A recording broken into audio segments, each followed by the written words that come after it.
ओम शांति। 1 फरवरी 2025।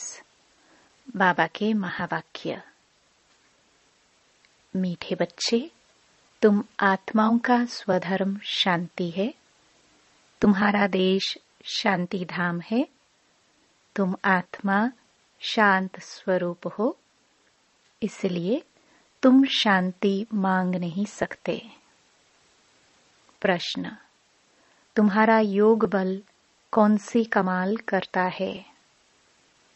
उत्तर: योग बल से तुम सारी दुनिया को पवित्र बनाते हो।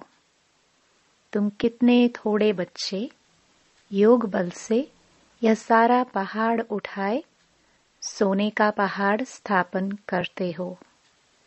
5 तत्व सतो प्रधान हो जाते हैं, अच्छा फल देते हैं। सतो प्रधान तत्वों से यह शरीर भी सतो प्रधान होते हैं। वहाँ के फल भी बहुत बड़े बड़े स्वादिष्ट होते हैं। ओम शांति। जब ओम शांति कहा जाता है तो बहुत खुशी होनी चाहिए, क्योंकि वास्तव में आत्मा है ही शांत स्वरूप।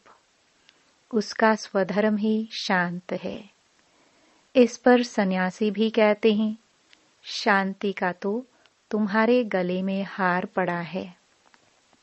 शांति को बाहर कहाँ ढूंढते हो? आत्मा स्वतः शांत स्वरूप है। इस शरीर में पाठ बजाने आना पड़ता है। आत्मा सदा शांत रहे तो कर्म कैसे करेगी? कर्म तो करना ही है। हाँ, शांति धाम में आत्माएं शांत रहती हैं। वहाँ शरीर है नहीं। यह कोई भी सन्यासी आदि नहीं समझते कि हम आत्मा है, शांति धाम में रहने वाली हैं।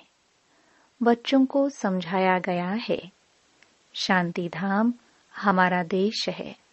फिर हम सुखधाम में आकर पाठ बजाते हैं। फिर रावण राज्य होता है दुखधाम में। यह 84 जन्मों की कहानी है। भगवान वाच है ना अर्जुन प्रति कि तुम अपने जन्मों को नहीं जानते हो। एक को क्यों कहते हैं? क्योंकि एक की गारंटी है। इन राधे कृष्ण की तो गारंटी है ना, तो इनको ही कहते हैं। यह बाप भी जानते हैं, बच्चे भी जानते हैं कि यह जो सब बच्चे हैं सब तो 84 जन्म लेने वाले नहीं हैं। कोई बीच में आएंगे, कोई अंत में आएंगे। इनकी तो सर्टेन है। इनको कहते हैं, हे बच्चे, तो यह अर्जुन हुआ ना, रथ पर बैठा है ना। बच्चे खुद भी समझ सकते हैं हम जन्म कैसे लेंगे। सर्विस ही नहीं करते हैं तो सतयुग नई दुनिया में पहले कैसे आएंगे? इनकी तकदीर कहाँ है? पीछे जो जन्म लेंगे उनके लिए तो पुराना घर होता जाएगा ना। मैं इनके लिए कहता हूँ जिनके लिए तुमको भी सर्टेन है। तुम भी समझ सकते हो। मम्मा बाबा 84 जन्म लेते हैं। कुमार का है, जनक है, ऐसे ऐसे महारथी जो है वह 84 जन्म लेते हैं। जो सर्विस नहीं करते हैं तो जरूर कुछ जन्म बाद में आएंगे। समझते हैं हम तो नापास हो जाएंगे, पिछाड़ी में आ जाएंगे। स्कूल में दौड़ी पहन निशाने तक आकर फिर वापस लौटते हैं ना। सब एक रस हो ना सके। रेस में जरा पांव इंच का भी फर्क पड़ता है तो प्लस में आ जाता है। यह भी अश्व रेस है। अश्व घोड़े को कहा जाता है, रथ को भी घोड़ा कहा जाता है। बाकी यह जो दिखाते हैं दक्ष प्रजापिता ने यज्ञ रचा, उसमें घोड़े को हवन किया। ये सब बातें हैं नहीं। न दक्ष प्रजापिता है, न कोई यज्ञ रचा है। पुस्तकों में भक्ति मार्ग की कितनी दंत कथाएं हैं, उनका नाम ही कथा है। बहुत कथाएं सुनते हैं। तुम तो यह पढ़ते हो, पढ़ाई को कथा थोड़े ही कहेंगे। स्कूल में पढ़ते हैं, एम ऑब्जेक्ट रहती है, हमको इस पढ़ाई से यह नौकरी मिलेगी, कुछ न कुछ मिलता है। अभी तुम बच्चों को देही अभिमानी बहुत बनना है, यही मेहनत है। बाप को याद करने से ही विकर्म विनाश होंगे। खास याद करना होता है, ऐसे नहीं कि मैं तो शिव बाबा का बच्चा हूं ना, फिर याद क्या करे। नहीं, याद करना है अपने को स्टूडेंट समझकर। हम आत्माओं को शिव बाबा पढ़ा रहे हैं, यह भी भूल जाते हैं। शिव बाबा एक ही टीचर है जो सृष्टि के आदि मध्य अंत का राज सुनाते हैं, यह भी याद नहीं रहता है।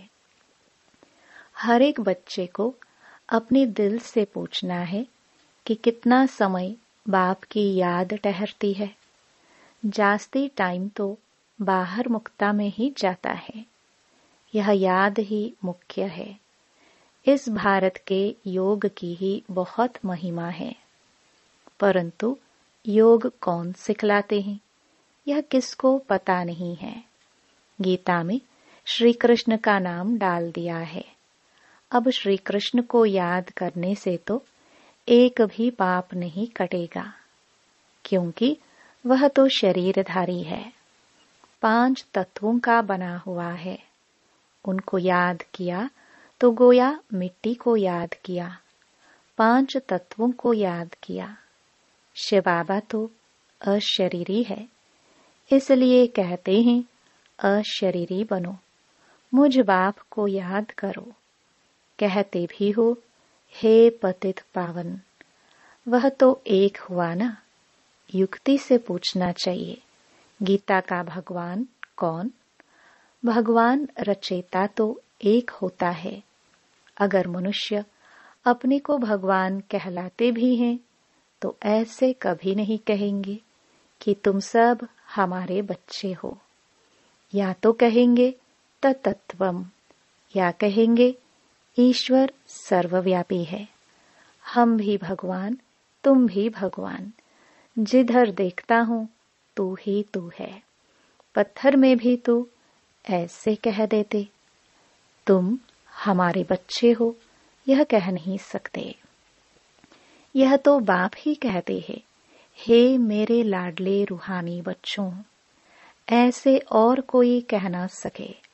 मुसलमान को अगर कोई कहे मेरे लाडले बच्चों तो थप्पड़ मार दे।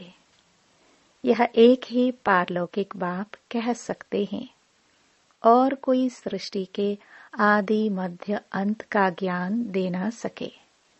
84 के सीढ़ी का राज कोई समझा ना सके सिवाय निराकार बाप के। उनका असली नाम ही है शिव।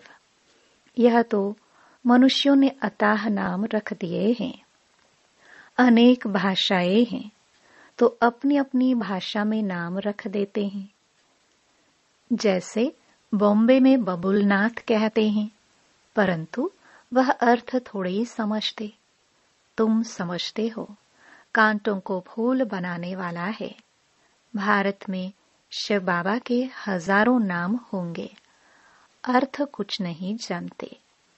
बाप बच्चों को ही समझाते हैं, उसमें भी माताओं को बाबा जास्ती आगे करते हैं। आजकल फीमेल्स का मान भी है, क्योंकि बाप आए हैं ना। बाप माताओं की महिमा ऊंच करते हैं। तुम शिव शक्ति सेना हो, तुम ही शिव बाबा को जानते हो।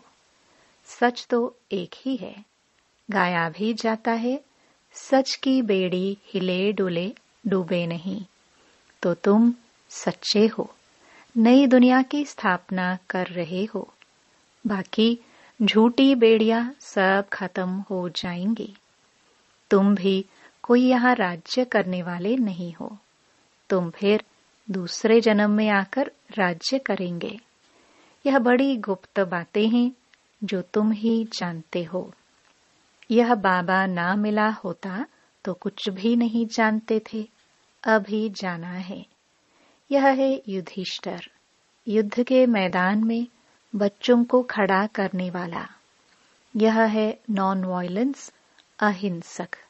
मनुष्य हिंसा समझ लेते हैं मारामारी को। बाप कहते हैं पहली मुख्य हिंसा तो काम कटारी की है। इसलिए काम महाशत्रु कहाँ है, इन पर ही विजयी पानी है। मूल बात है ही काम विकार की। पतित माना विकारी। विकारी कहाँ ही जाता है, पतित बनने वाले को, जो विकार में जाते हैं। क्रोध करने वाले को ऐसे नहीं कहेंगे कि यह विकारी है। क्रोधी को क्रोधी, लोभी को लोभी कहेंगे। देवताओं को निर्विकारी कहा जाता है। देवताएं निर्लोभी, निर्मोही, निर्विकारी हैं। वह कभी विकार में नहीं जाते। तुमको कहते हैं विकार बिगर बच्चे कैसे होंगे। उन्हों को तो निर्विकारी मानते हो ना। वह है ही वाइसलेस दुनिया। द्वापर कलयुग है विश्यस दुनिया। खुद को विकारी, देवताओं को निर्विकारी कहते तो है ना। तुम जानते हो हम भी विकारी थे, अब इन जैसा निर्विकारी बन रहे हैं।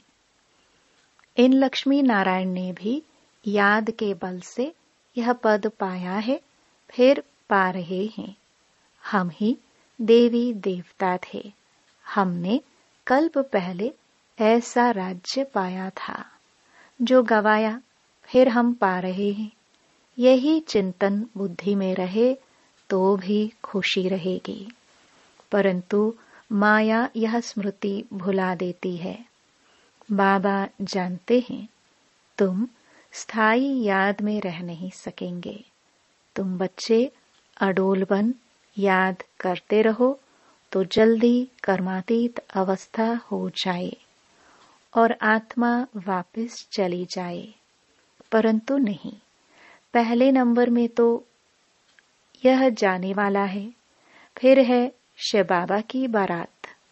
शादी में माताएं मिट्टी के मटके में ज्योति जगाकर ले जाती है ना, यह निशानी है। शिव बाबा साजन तो सदा जागती ज्योत है। बाकी हमारी ज्योति जगाई है। यहाँ की बात फिर भक्ति मार्ग में ले गए हैं। तुम योग बल से अपनी ज्योति जगाते हो। योग से तुम पवित्र बनते हो। ज्ञान से धन मिलता है। पढ़ाई को सोर्स ऑफ इनकम कहा जाता है ना। योग बल से तुम खास भारत और आम सारे विश्व को पवित्र बनाते हो। इसमें कन्याएं बहुत अच्छी मददगार बन सकती हैं। सर्विस कर ऊंच पद पाना है। जीवन हीरे जैसा बनाना है, कम नहीं। गाया जाता है फॉलो फादर मदर, सी मदर फादर और अनन्य ब्रदर्स सिस्टर्स। तुम बच्चे प्रदर्शनी में भी समझा सकते हो कि तुमको दो फादर हैं, लौकिक और पारलौकिक। इसमें बड़ा कौन? बड़ा तो जरूर बेहद का बाप हुआ ना। वर्षा उनसे मिलना चाहिए। अभी वर्षा दे रहे हैं, विश्व का मालिक बना रहे हैं। भगवान वाच तुमको राजयोग सिखाता हूँ, फिर तुम दूसरे जन्म में विश्व के मालिक बनेंगे। बाप कल्प कल्प भारत में आकर भारत को बहुत साहूकार बनाते हैं। तुम विश्व के मालिक बनते हो इस पढ़ाई से। उस पढ़ाई से क्या मिलेगा?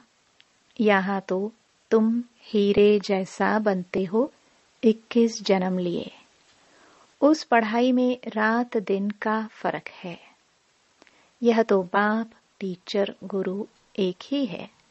तो बाप का वर्षा, टीचर का वर्षा और गुरु का वर्षा सब देते हैं। अब बाप कहते हैं देह सहित सबको भूलना है। आप मुए, मर गई दुनिया। बाप के एडॉप्टेड बच्चे बने, बाकी किसको याद करेंगे? दूसरों को देखते हुए जैसे कि देखते नहीं।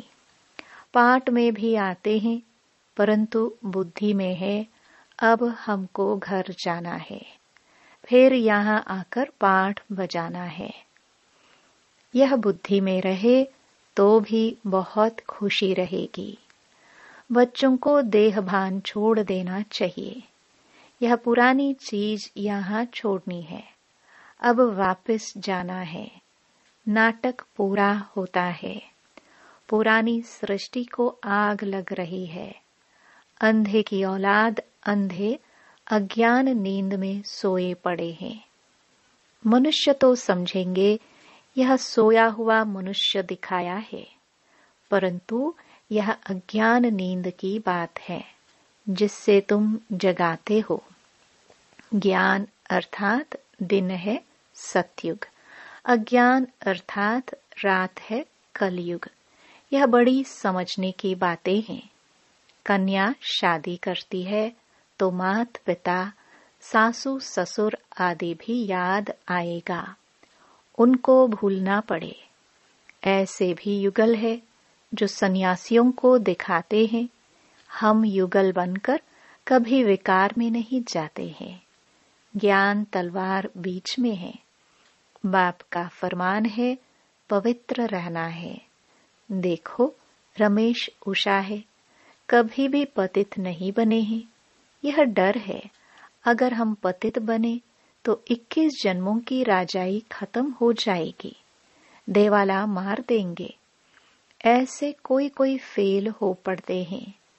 गांधर्वी विवाह का नाम तो है ना? तुम जानते हो पवित्र रहने से पद बहुत ऊंच मिलेगा।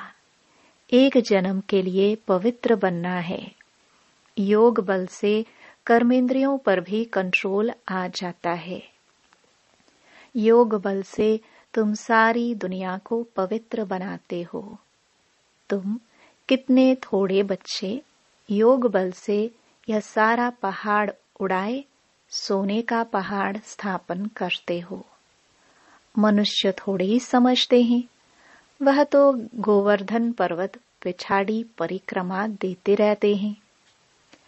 यह तो बाप ही आकर सारी दुनिया को गोल्डनेज्ड बनाते हैं। ऐसे नहीं कि हिमालय कोई सोने का हो जाएगा। वहां तो सोने की खानियां भरतू हो जाएंगी। 5 तत्व सतो प्रधान है, फल भी अच्छा देते हैं। सतो प्रधान तत्वों से यह शरीर भी सतो प्रधान होते हैं। वहां के फल भी बहुत बड़े बड़े स्वादिष्ट होते हैं। नाम ही है स्वर्ग। तो अपने को आत्मा समझ बाप को याद करने से ही विकार छूटेंगे। देह अभिमान आने से विकार की चेष्टा होती है। योगी कभी विकार में नहीं जाएंगे। ज्ञान बल तो है, परंतु योगी नहीं होगा तो गिर पड़ेगा। जैसे पूछा जाता है पुरुषार्थ बड़ा या प्रारब्ध, तो कहते हैं पुरुषार्थ बड़ा। वैसे इसमें कहेंगे योग बड़ा। योग से ही पतित से पावन बनते हैं। अब तुम बच्चे तो कहेंगे हम बेहद के बाप से पढ़ेंगे। मनुष्य से पढ़ने से क्या मिलेगा? मास में क्या कमाई होगी? यह तुम एक एक रतन धारण करते हो। यह है लाखों रुपयों के। वहां पैसे की गिनती नहीं की जाती। अनगिनत धन होता है। सबको अपनी अपनी खेतियां आदि होती हैं। अब बाप कहते हैं, हम तुमको राजयोग सिखलाते हैं।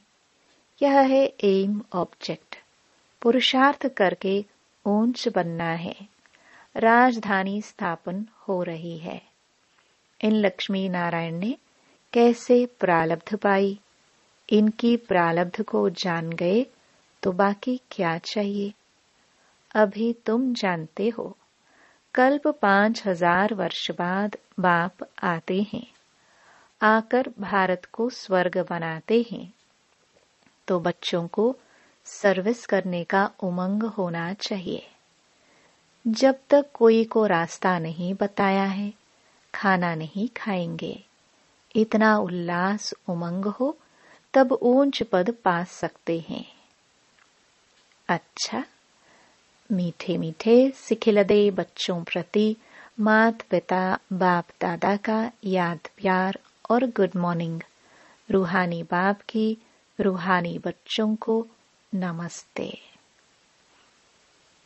धारणा के लिए मुख्य सार। पहला, ईश्वरीय सर्विस कर अपना जीवन 21 जन्मों के लिए हीरे जैसा बनाना है। माता पिता और अनन्य भाई बहनों को ही फॉलो करना है। दूसरा, कर्मातीत अवस्था बनाने के लिए देह सहित सबको भूलना है। अपनी याद अडोल और स्थायी बनानी है। देवताओं जैसा निर्लोभी, निर्मोही, निर्विकारी बनना है। वरदान। तड़फती हुई आत्माओं को 1 सेकंड में गति सद्गति देने वाले मास्टर दाता भव। जैसे स्थूल सीजन का इंतजाम करते हो, सेवाधारी सामग्री सब तैयार करते हो, जिससे किसी को कोई तकलीफ न हो, समय व्यर्थ न जाए। ऐसे ही अब सर्व आत्माओं की गति सद्गति करने की अंतिम सीजन आने वाली है। तड़फती हुई आत्माओं को क्यू में खड़ा करने का कष्ट नहीं देना है। आते जाए और लेते जाए, इसके लिए एवर रेडी बनो। पुरुषार्थी जीवन में रहने से ऊपर अब दातापन की स्थिति में रहो। हर संकल्प, हर सेकंड में मास्टर दाता बन करके चलो। स्लोगन। हजूर को बुद्धि में हाजिर रखो तो सर्व प्राप्तियां जी हजूर करेंगी। अव्यक्त इशारे। एकांत प्रिय बनो, एकता और एकाग्रता को अपनाओ। एकता के साथ एकांत प्रिय बनना है। एकांत प्रिय वह होगा जिनका अनेक तरफ से बुद्धि योग टूटा हुआ होगा और एक का ही प्रिय होगा। एक प्रिय होने कारण एक की ही याद में रह सकता। एकांत प्रिय अर्थात एक के सिवाय दूसरा ना कोई। सर्व संबंध, सर्व रसनाएं एक से लेने वाला ही एकांत प्रिय हो सकता है। ओम शांति।